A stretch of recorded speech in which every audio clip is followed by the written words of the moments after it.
Was suspended 1 game without pay after receiving his 4th flagrant foul of the postseason in Game 5 against the Warriors. Warriors center Andrew Bogut was asked about the physicality of the series against the Rockets. And this is what he had to say. There was some physicality there, like any playoff series, but the Memphis series was more physical. This was more about ducking and weaving and getting out of the way of aired fists and elbows. All right, Stephen A., what do you make of his comments? I think that's accurate. But everybody's taking it as a shot at Dwight Howard or as disrespectful. Have y'all watched the Memphis Grizzlies? I mean, they have Marc Gasol, who's about 7 feet tall, legit 280, and we're talking about Zach Randolph. I mean, when you think about that commercial, Where's the Beef from years ago, look to Memphis, because that's exactly where it is. There's no shortage of beef in that front line, not with that Zach Randolph. Zach Randolph is a guy devoid of athleticism. He couldn't jump onto a curb, okay? He has no ups whatsoever, but that brother can play.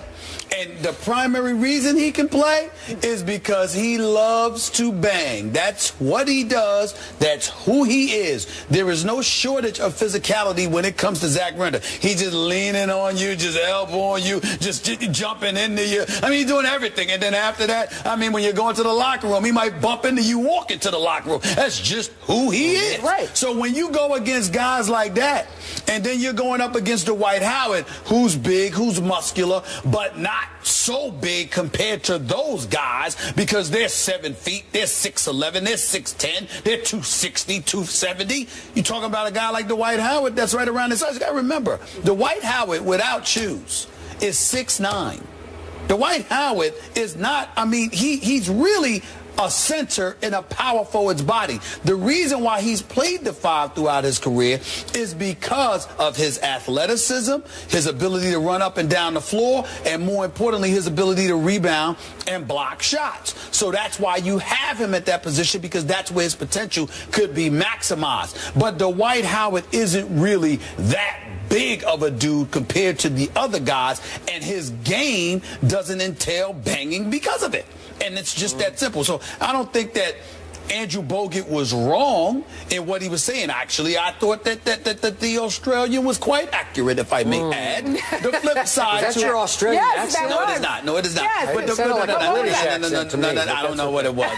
But I did have a great time in Sydney, Australia years ago. It was a beautiful city. But the point is that this guy was absolutely right, but I don't think it should be interpreted as an insult against Dwight Howard, considering what you compared it to, which was Memphis, arguably the most physical team in the NBA. I don't know. Those last couple of lines from Bogut sounded like he was calling Dwight a fake tough guy. That's what it sounded like to me. Maybe I'm reading too much between the lines, but those other guys you talked about at Memphis, those are not fake tough guys. Those are flat out they're legit tough guys. Yeah.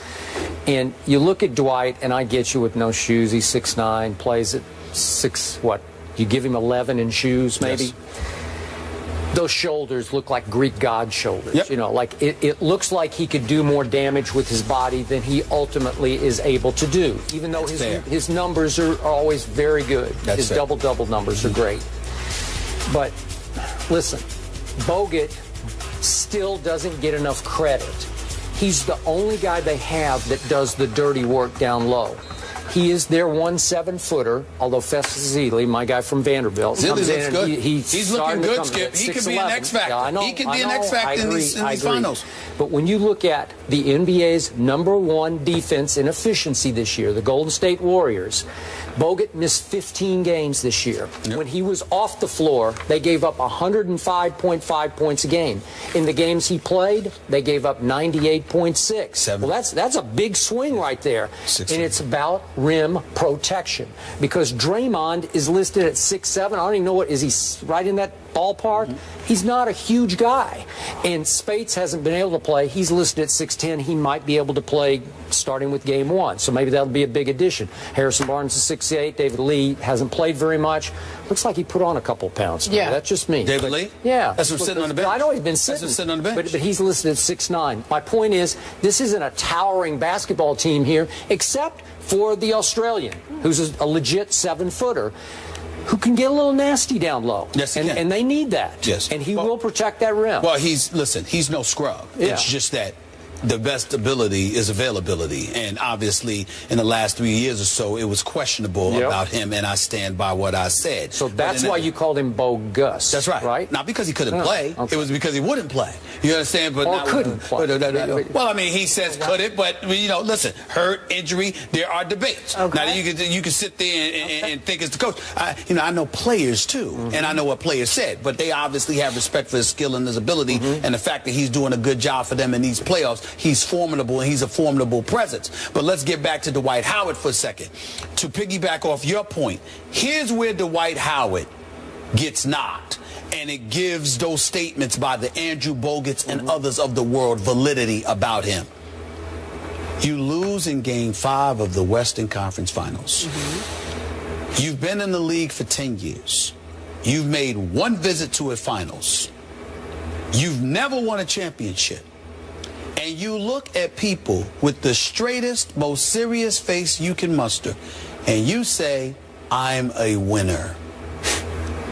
What have you won? That was after Game 5. That was after Game 5. This is after he lost. See, when you do stuff like that, that's when the Dwight Howard that I love and respect and think the world of, now all of a sudden the Kobe's of the world and others and Shaq getting on him in the past and others looking at you, that's when the criticism gets elevated in terms of its validity, because now you have the audacity, the unmitigated gall to look at the American public, the basketball public, the world over, and then suddenly you're trying to redefine what a winner is, because that's not our definition. Now, nobody's calling you a loser, but you can't say you're a winner when you don't have one single championship to show for it. You can't do that. And when you're $88 million and you got a guy like James Harden, who was a #2 candidate for league MVP honors, okay? And you're going against Andrew Bogut.